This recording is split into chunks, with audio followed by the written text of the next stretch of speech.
ಓಂ ಹಿರಣ್ಯವರ್ಣಾಂ ಹರಿಣೀಂ ಸುವರ್ಣರಜತಸ್ರಜಾಂ ಚಂದ್ರಾಂ ಹಿರಣ್ಮಯೀಂ ಲಕ್ಷ್ಮೀಂ ಜಾತವೇದೋ ಮಹಾವಹ. ಶ್ರೀ ಸೂಕ್ತದ ಅವಲೋಕನವನ್ನು ಈ ಮಂತ್ರದಿಂದ ಆರಂಭಿಸಿ ಮಾಡೋಣ. ಇದು ಅದರ ಮೊದಲನೇ ಮಂತ್ರ. ಬನ್ನಂಜೆ ಗೋವಿಂದಾಚಾರ್ಯರು ಮತ್ತು ಅಯೋಧನ ಪುರಾಣಿಕಾಚಾರ್ಯರು ಇವರೆಲ್ಲ ಅದನ್ನೇನು ಅನುವಾದಿಸಿದ್ದಾರೆ ಅದನ್ನು ಅವಲಂಬಿಸಿ ಇದರ ಅರ್ಥವನ್ನು ಹೇಳಲಿಕ್ಕೆ ತೊಡಗಿದ್ದೇನೆ. ಬನ್ನಂಜೆ ಗೋವಿಂದಾಚಾರ್ಯರು ಅದನ್ನು ಪದಪದಾರ್ಥ ಮತ್ತು ತಾತ್ಪರ್ಯ ಇದೆಲ್ಲವನ್ನು ಹೇಳುವುದಲ್ಲದೆ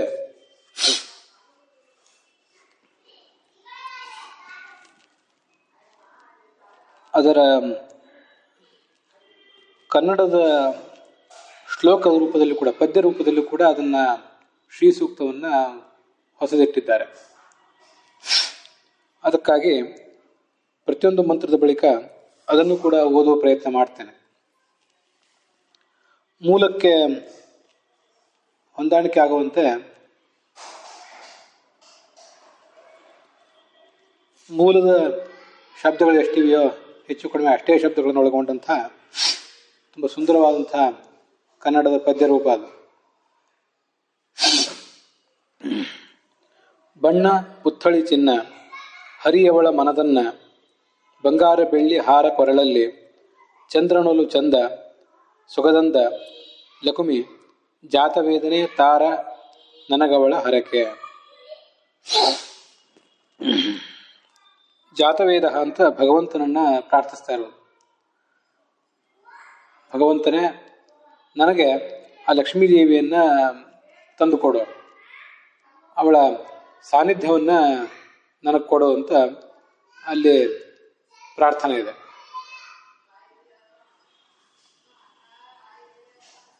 ಲಕ್ಷ್ಮೀದೇವಿಯ ವಿಶೇಷಣಗಳನ್ನು ಮೊದಲು ನೋಡೋಣ. ಹಿರಣ್ಯವರ್ಣಾಂ, ಬಂಗಾರದ ಮೈಬಣ್ಣವುಳ್ಳವಳು.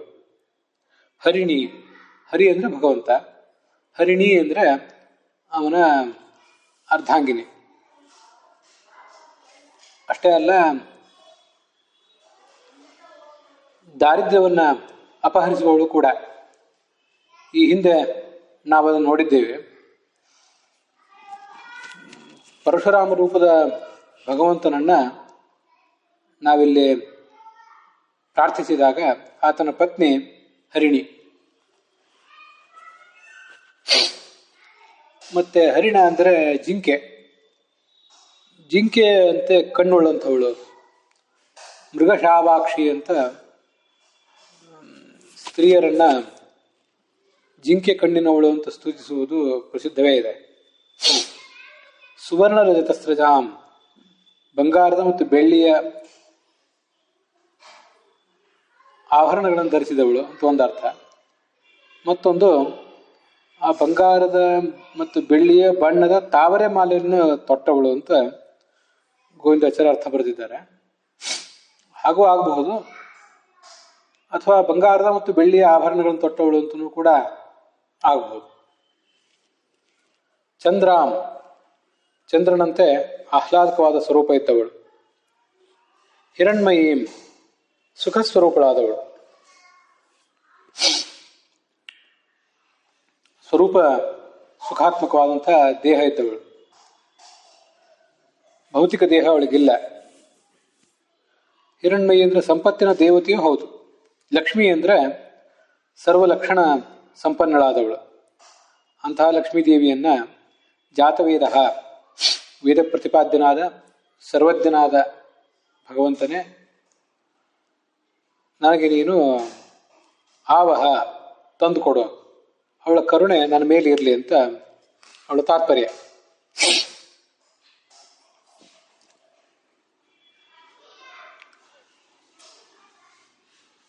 ಪರಶುರಾಮ ರೂಪಿಯಾದ ಭಗವಂತನ ಕಾರ್ಯವನ್ನ ಈ ಹಿಂದೆ ನಾವು ಅನೇಕ ಕಡೆ ನೋಡಿದ್ದೇವೆ.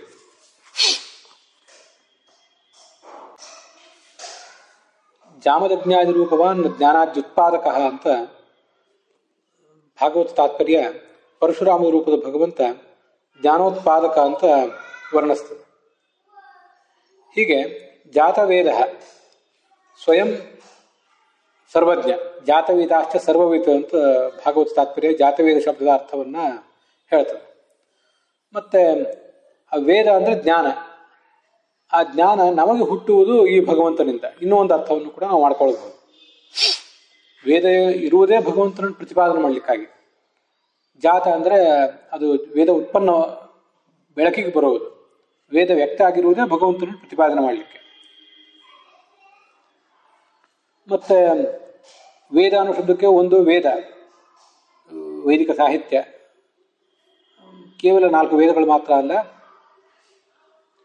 5ನೇ ವೇದವಾದಂಥ ಮಹಾಭಾರತ ಮೊದಲಾದವುಗಳು ಕೂಡ ಅವಳು ವ್ಯಕ್ತ ಆಗಿದ್ದೇ ಭಗವಂತನನ್ನು ಅವೆಲ್ಲವೂ ವ್ಯಕ್ತ ಆಗಿರುವುದು ಭಗವಂತನನ್ನು ಪ್ರತಿಪಾದನೆ ಮಾಡಲಿಕ್ಕೆ. ಇನ್ನೊಂದು ವೇದ ಅಂದ್ರೆ ಲಕ್ಷ್ಮೀದೇವಿಯೇ ಜಾತ ವೇದ, ಲಕ್ಷ್ಮೀದೇವಿಯೇ ವೇದ, ವೇದ ಶಬ್ದದಿಂದ ವಾಚ್ಯಳಾದವಳು, ವೇದಾಭಿಮಾನಿನಿಯಾದವಳು. ಅವಳು ಜಾತ, ಹುಟ್ಟಿರುವುದು ಜಾತ ವೇದ ಯಸ್ಮೈ ಸಹ, ಯಾವ ಭಗವಂತನನ್ನ ವರಿಸಲಿಕ್ಕಾಗಿಯೇ ಅವಳು ಹುಟ್ಟಿರೋದು. ಹೀಗೆ ಇದು ಎರಡನೇ ಅರ್ಥ. ಮೊದಲನೇದ್ದು ವೇದಗಳು ವ್ಯಕ್ತ ಆಗಿರುವುದು ಇವನನ್ನು ಪ್ರತಿಪಾದನೆ ಮಾಡಲಿಕ್ಕಾಗಿ ಅಂತ ಅರ್ಥ. ಎರಡನೇ ಅರ್ಥ ವೇದಾಭಿಮಾನಿ ಅಂತ ಲಕ್ಷ್ಮೀದೇವಿ ಸಮುದ್ರದಲ್ಲಿ ಉದಿಸಿ ಬಂದದ್ದು ಇವನನ್ನು ಬರೆಸಲಿಕ್ಕಾಗಿಯೇ. ಮೂರನೇ ಅರ್ಥ ಇವನು ಸ್ವಯಂ ಸರ್ವಜ್ಞ, ಜಾತವೇದಾಶ್ಚ ಸರ್ವವಿತ್ ಅಂತ ಭಾಗವತ ತಾತ್ಪರ್ಯ.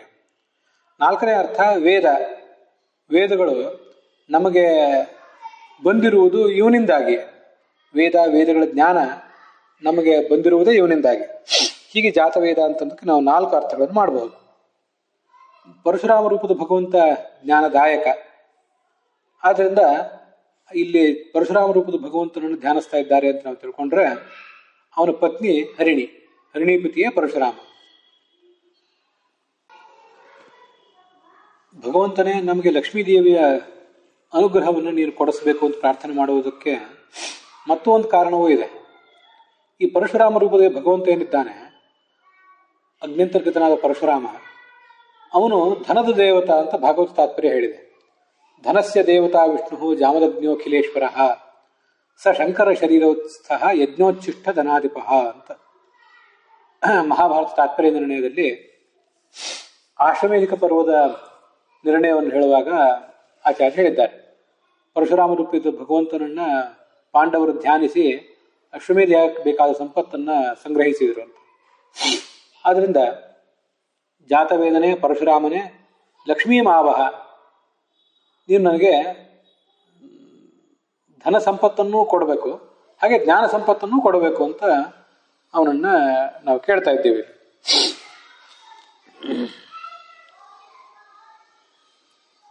ಹಿರಣ್ಯ ಎಂಬ ಶಬ್ದಕ್ಕೆ ಆನಂದಮಯನಾದಂಥ ವಿಷ್ಣು.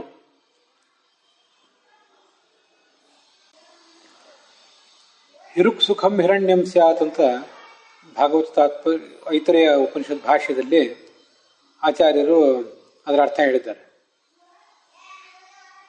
ಆದ್ರಿಂದ ಹಿರಣ್ಯ ಅಂದ್ರೆ ಸುಖ ಸ್ವರೂಪನಾದ ಭಗವಂತ. ಅವನಂತನೇ ಇವಳು ಕೂಡ ಕಾಂತಿ ಇದ್ದವಳು, ಅವನ ಪತ್ನಿ. ಆದ್ರಿಂದ ಋಗ್ಭಾಷ್ಯದಲ್ಲಿ ಹಿರಣ್ಯಯ ಅಂತ ಒಂದು ಶಬ್ದಕ್ಕೆ ಅರ್ಥ ಹೇಳಿದ್ದಾರೆ. ಹಿರಣ್ಯಯ ಅಂತ ವೇದದಲ್ಲಿ ಒಂದು ಶಬ್ದ ಇದೆ. ಅದರ ಅರ್ಥವನ್ನ ಹಿತಕರನಾದವನು ಮತ್ತೆ ರಮಣೀಯನಾದವನು ಅಂತ ಭಗವಂತನನ್ನ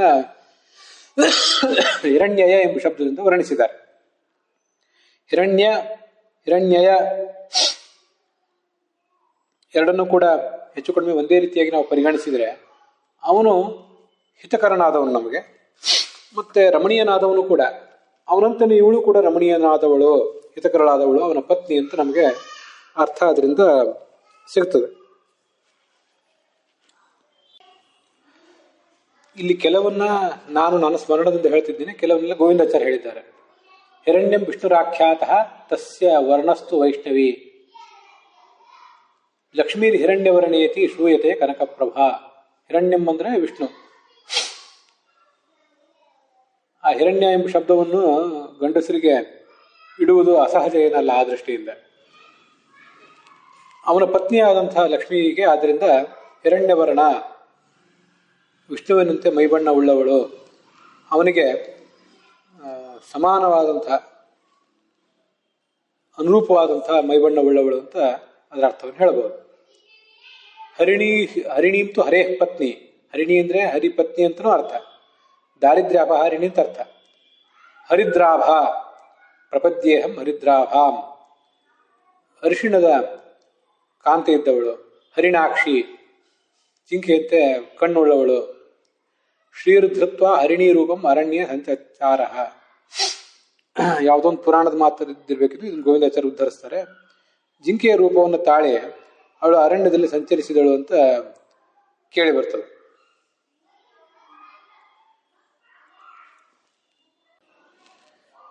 ಬಂಗಾರದ ಬೆಳ್ಳಿಯ ಆಭರಣಗಳನ್ನು ತೊಟ್ಟವಳು, ಬಂಗಾರದ ಬೆಳ್ಳಿಯ ಕಮಲದ ಮಾಲೆಗಳನ್ನು ತೊಟ್ಟವಳು, ಮತ್ತೆ ಭಕ್ತರಿಗೆ ಬಂಗಾರದ ಮತ್ತು ಬೆಳ್ಳಿಯ ಸಂಪತ್ತನ್ನ ಸಜಾ ಅಂದರೆ ಸುರಿಸುವವಳು ಕೂಡ, ಅವುಗಳ ಸರಮಾಲೆಯನ್ನೇ ನಮಗೆ ಕರುಣಿಸುವವಳು ಅಂತ ಅದನ್ನು ತಿಳ್ಕೋಬಹುದು. ಚಂದ್ರ ಅಂದರೆ ಚದಿ ಆಹ್ಲಾದೆ ಅಂತ ಧಾತು ಇದೆ.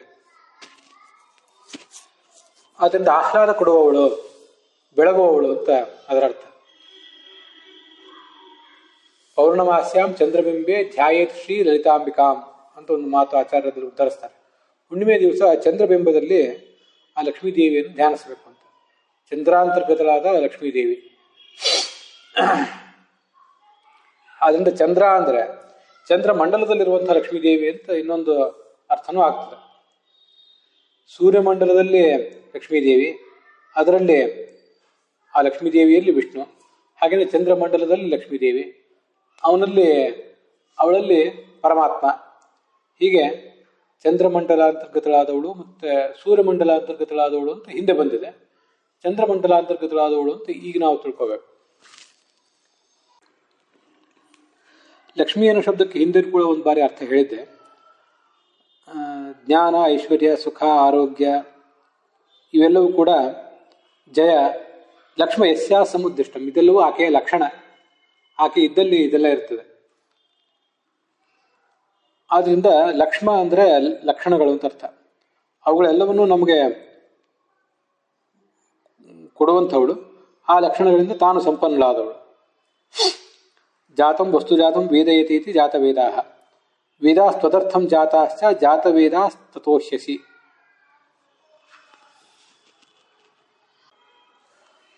ಇಲ್ಲಿಗೆ ಆ ಮೊದಲ ಮಂತ್ರ ಸಮಾಪ್ತವಾಗಿದೆ.